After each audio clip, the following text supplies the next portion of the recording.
Development assistance is definitely a win-win situation for Europe. Countries which have a better developed economy, where people are coming out of poverty and become economic actors, that countries become more interesting for us as economic partner, as trading partner. And so it's also in the European interest.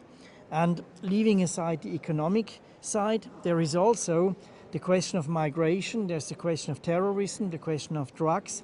All these can be threats to Europe. So it's again in the European interest that other countries do better, because then they can also fight these threats. The whole world is gearing up to discussions in New York about the post-2015 development network, framework, which is to bring together a follow-up to the Millennium Development Goals, which is the main development agenda, and the Rio +20 discussions, which is about deciding targets and goals for a sustainable development path for the whole planet. And the two things should come together, because it's clear there's not going to be development without a sustainability element. Otherwise, we're just going to deplete the planet's resources even quicker. And so this year's subject is clearly, what would we like to see in this framework? And so we have to answer the question, what is going to be the development angle for poor countries, the poverty reduction angle? How do we marry that with a sustainability agenda?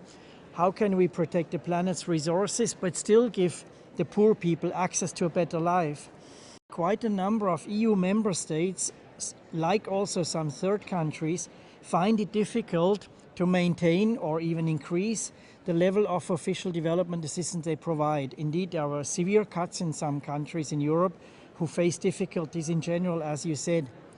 The good news, however, is that in the negotiations about the new multi-annual framework for the EU, 2014 to 2020, external spending and development assistance have not been cut, as all other policy areas have been. So that's a clear signal that the member states still believe that EU development assistance is important, is in the EU's interest, and therefore they have agreed not to cut it as they have for other policy areas. This is indeed a strong call for us and for our member states to make sure that for every euro of development assistance we spend, we get the best possible results and impact in our partner countries. So we have to become more efficient, more joined up, more clearly results-oriented.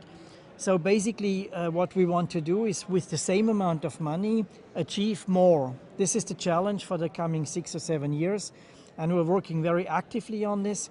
For example, by doing the programming of aid together with member states. We call this joint programming, and it will result in a clearer division of labor at the country level, in a clearer distribution of tasks to different donors.